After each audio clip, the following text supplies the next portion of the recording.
All right, welcome back. It is the Vegas Take, Sharp and Shapiro. So glad you could join us on a Tuesday. By the way, coming up in hour number 2, we'll be talking to Minister Stretch Sanders in regards to the homeless issue. But, we've been talking about this impeachment inquiry every day. What does this mean for the President of the United States? Listen, we're not in Washington. We don't have the ins and outs of all what's going on. We just read our reports.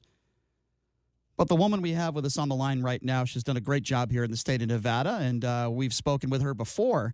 And that would be Congresswoman Dina Titus, who was actually sat on the impeachment inquiry panel, and she joined us right now on the show. Congresswoman Dina Titus, thank you so much for joining us. How are you? Oh, it's a pleasure. I'm fine, and I'm home for a few days for Veterans Day, so this is nice. Oh, that's fantastic. That's awesome. We really appreciate you doing that. So let's start from square one, Dina, if that's okay. When you first read the transcript of this phone call between the President of the United States and the President of the Ukraine, what went through your mind? Well, it laid it out pretty clearly when the President was quoted as saying, "But I need you to do us a favor, though." Now, it wasn't a direct transcript. It was a summary provided by the President, and he even left that line in there. So it was pretty damning. Then he kind of went on TV and acknowledged it, and then asked China to intervene. And his chief of staff, Mulvaney, did the same thing and said, yeah, it's a quid pro quo, but that happens all the time, so get over it. So that's what really kicked off the major concern in the area of national security as a reason for impeachment. Now, you have sat on this impeachment inquiry panel, and it's my understanding in Washington you were in the room when Republicans stormed in with their cell phones and then ordered pizzas, right? Can you please describe to me what it was like and what's going through your mind and some of your friends in that room when this went on? Well, this is a secure room because the depositions are supposed to not be public at this point because they don't want the witnesses getting their stories straight before they come in to testify.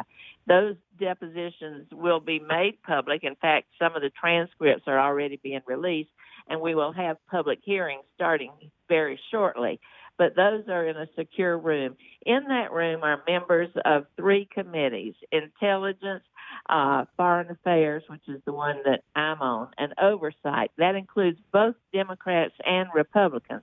But the Republicans have found that they didn't have any defense for the actions of the president, so they first blamed the process, saying it should all be open. Of course, then when we had a vote to make it open, they voted no. But then they tried to just stage these antics. And one of them was rushing into the room as though they'd been kept out because they're in there. And then they carried their cell phones in there, which you're not supposed to do because it's a secure room. And then they wouldn't leave so the depositions could continue, and even ordered pizza. It was about the most childish thing I've ever seen, but it got the press's attention, and that was their objective. Unbelievable. Yeah, it just seemed like a PR stunt. If you're just joining us, we're speaking with Congresswoman Dina Titus, representing the state of Nevada. Okay, so Dina, many of the Republicans are saying that this has been done behind closed doors and that they haven't been able to be a part of it, so on and so forth. And, I speak of the Benghazi process, the 9 investigations run by Republicans, and it didn't seem like they had a problem with that. So what would you say to your Republican friends that claim that this process, it's not fair, it's unconstitutional? What would you say to that? Well, if hypocrisy was a crime, half those people would be in jail. They certainly didn't mind doing it when they were in charge. And now, again, they just have to blame the process because they have no defense of the president's actions. And the fact of the matter is this process is the exact same way it has been done in the past with Nixon and in Clinton. Under Clinton's time, and we're following rules that were set when the Republicans were in charge under Boehner as the speaker. So that's just a false argument. Dina, you do so many great things to honor our veterans and our heroes, and that's why I want to ask you this question, because it makes me sick with the smear campaign that is going on with some people, even on Fox News. We were just talking about Laura Ingraham, who went after Vidman. This is a guy who won a Purple Heart. He risked his life for this country. And there are people on CNN and Fox News. Most of the people on CNN, are obviously are defending Vidman, but some people on the right that go on there as guests have gone after this guy. What would you say to some of your Republican friends that have actually tried to smear this man who is a war hero? Well, it's disgusting. Again, it's try to blame the messenger as opposed to what he's saying. He is a war hero, and he's dedicated his whole life to service of this country. And some of the other ambassadors that they've tried to discredit also have histories in the military, fighting in Vietnam and being decorated war heroes. These are people who put their lives on the line for this country. They're there testifying not because they're Democrats or Republicans, but because they care about the nation. And to have some of these people who have never even served in the military or got out because of bunions on their feet criticize these heroes, just everybody should be angry and offended by that. I'm also confused, upset, annoyed at the fact that so many are defying subpoenas. We had 4 people, right, Dina, that were supposed to be testifying yesterday. They don't show up. Have you ever seen this before, and what action can you take to make sure that these people have to abide by these subpoenas? No, I've not seen it before. Certainly in the Clinton case, they abided by it. We are supposed to be a nation that is believes in the rule of law, and yet here they are just saying, well, we don't have to follow the rule of law. We are above the law, and nobody is above the law, even the president. I've issued subpoenas in the subcommittee, or the chairman did, the subcommittee that I chair, that's looking into the hotel, which we believe is a violation of the Emoluments Clause because he has all these foreign dignitaries come stay there trying to curry favor. And we've tried to get the records from the hotel. They won't give them to us either. So we fight it in court. The problem is that takes a long time, and often the judges are there because they were appointed by this administration. So it's just it's very frustrating, and I can see why my constituents say, well, go arrest these people. I'd be arrested if I ignored a subpoena. Yeah, I would say so would I. Congresswoman, you have a lot of insight. As I've mentioned, you've sat on this impeachment inquiry panel. What do you think is the biggest misconception with everything, and what would you like to see the media report on that maybe they haven't reported on, or maybe you have some information that you want people to know about this whole inquiry process, maybe some of the stuff that you can. I know some stuff you probably can't talk about, but what insight can you tell us, and is there a quid pro quo? Have you seen it? And, what insight can you give us that maybe our listeners would be interested in hearing? I think the problem is that it's gotten very complicated. You had the Mueller report that looked at collusion. That's a difficult term to define and understand through the legal system. You have the Emoluments Clause. That's not something that people are familiar with. When you say bribe, they get that. But I think what we need to do is just boil it down to simple terms.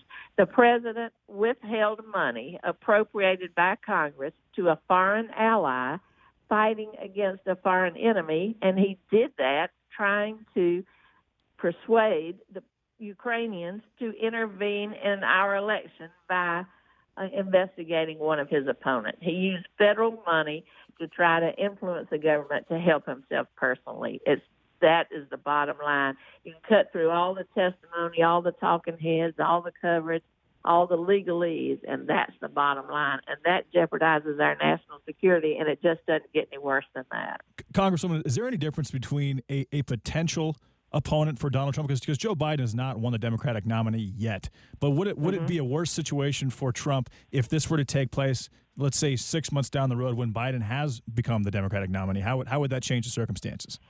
Well, I think that it's better if we just wrap it up sooner rather than later so that it doesn't just become part of the campaign. We want to do this in a very deliberative, very legal, very precise way, get it done, not just have it get caught up in the political campaigning, regardless of who the president's opponent is.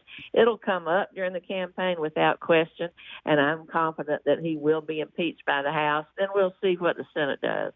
For just joining us, we're speaking with Congresswoman Dina Titus, who has sat on the impeachment inquiry panel in regards to the President of the United States and this issue with the President of the Ukraine. Okay, here's another topic that I want to bring up with you, Dina. It involves the whistleblower. The President, every single day, the President seems to say time and time again, he wants the name of this whistleblower. When the laws don't work that way, there are laws that are specifically put in place by Republicans and Democrats that say, no, this whistleblower's identity needs to be protected. Now, I seem to think, Dina, that eventually, sadly, we're probably going to find out who this person is. I hope that doesn't happen. I hope I'm wrong. But the president seems to pushing forth this narrative that we all need to know and we all need to push. I mean, I think this is so dangerous for the country. What do you say to this? Well, it is. It's dangerous for the individual who is the whistleblower because he'll get a lot, or she will get a lot of threats now. But it's dangerous for the future because that means that people who see something wrong happening will be hesitant to come forward. And that's why whistleblower laws were put in place to start with, that you want people who see something wrong to feel secure enough to report it so that you can correct mistakes or go after somebody legally or whatever the wrong is. But if they don't feel safe, they won't come forward, and you'll never know what's going on behind the scenes. Mm-hmm. The president is just obsessed with this. He can't stand it, and it's fanned, of course, by Fox News. They keep on about it. They don't seem to really care about the safety of the whistleblower or the sanctity of this privilege going forward. Okay, let's say that Donald Trump's tax returns are uncovered, and we find out that he has some major loans with Russian banks that Vladimir Putin has an interest in. How would that have an effect on the current impeachment inquiry, or would there be an entirely new one opened up? Well, it could be an additional charge. Right now, the inquiry is focused on the Ukrainian situation, and also you're building a charge of obstruction of justice because every time he ignores a subpoena or refuses to send information, that's one additional check in that box. And remember, obstruction of justice was one of the charges against Nixon. The investigations into his taxes will go forward, and that may become a charge, just like the investigation into the hotel and the Monuments Clause will go forward. But the main thrust right now is Ukraine because that is national security. It's easy to understand, and it is just there's such damning evidence.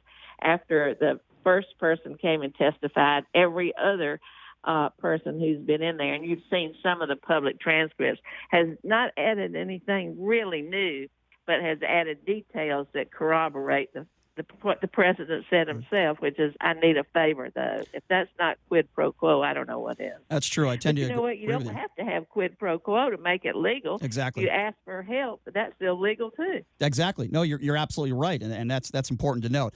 Okay, Congresswoman, obviously your opinion matters. Now, I've spoken to Democrats. Some are not sure if the president will be impeached. I've spoken to some Republicans, and they say this could be the end of Donald Trump. So let me ask you this question, and maybe it's not a simple one, but you would know more than anyone in being on this impeachment inquiry panel. With all the evidence that you have, with everything that you know right now, would you say, in your personal opinion, that you believe in 2020 the president will no longer be the president and he will not be running for office again? I believe so. I think there is enough evidence there that shows that he has violated his oath of office to be president. He has certainly not behaved in a presidential way that we have ever seen in the past.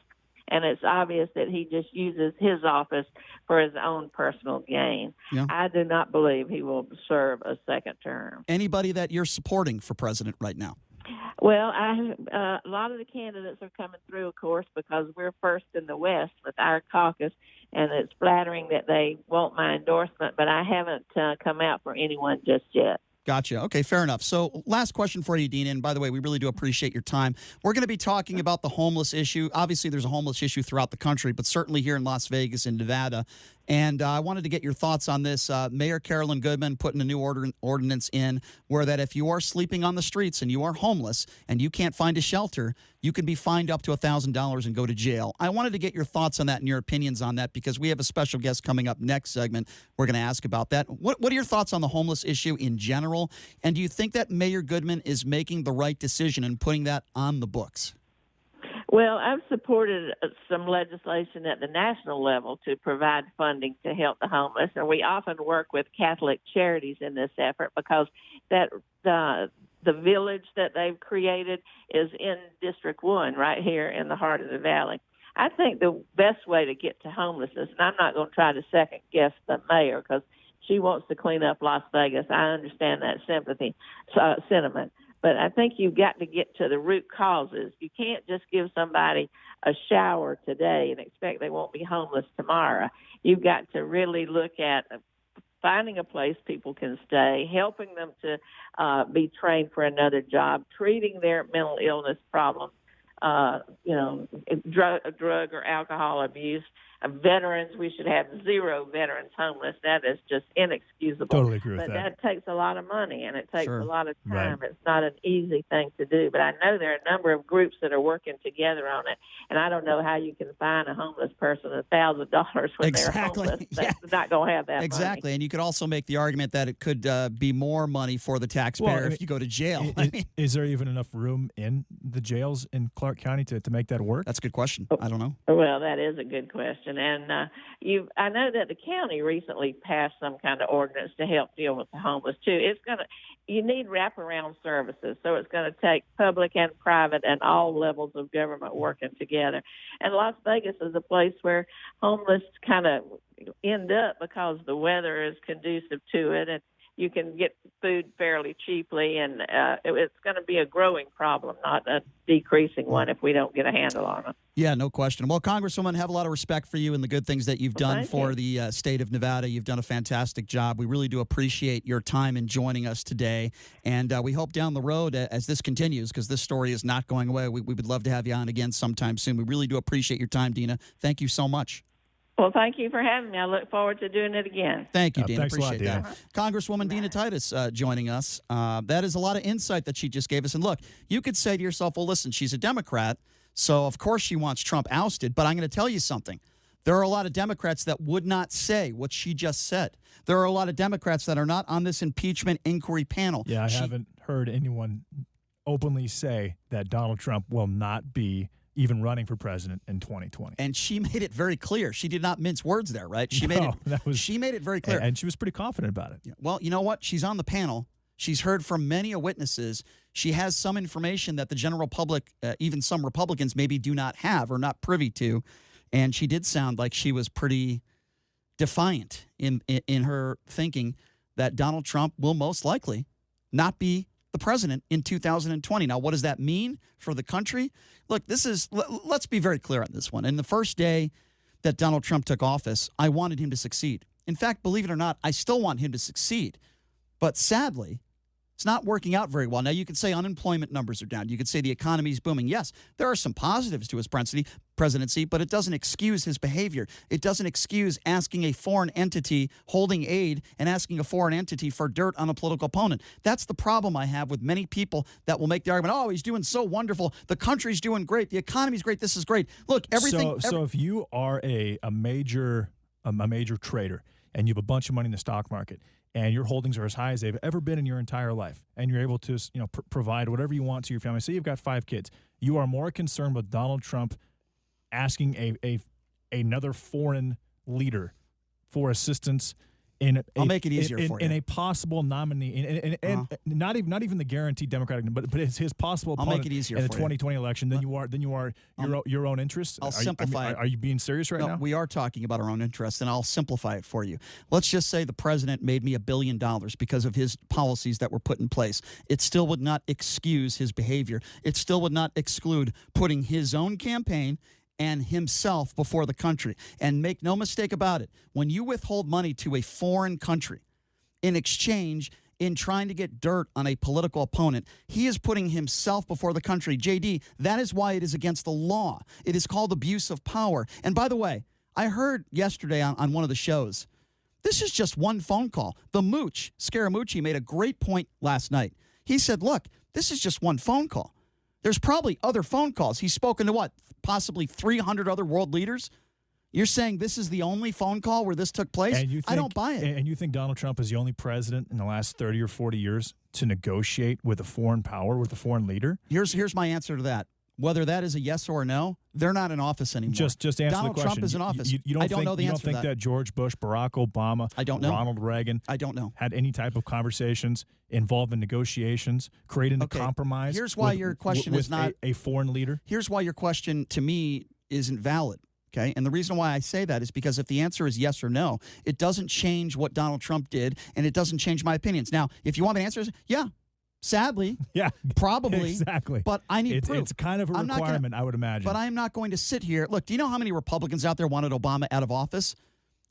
Last I checked, there wasn't an impeachment inquiry. There wasn't evidence to support it. Do you know there were 9 investigations into Benghazi? 9 investigations, and we got to take a break. They found nothing.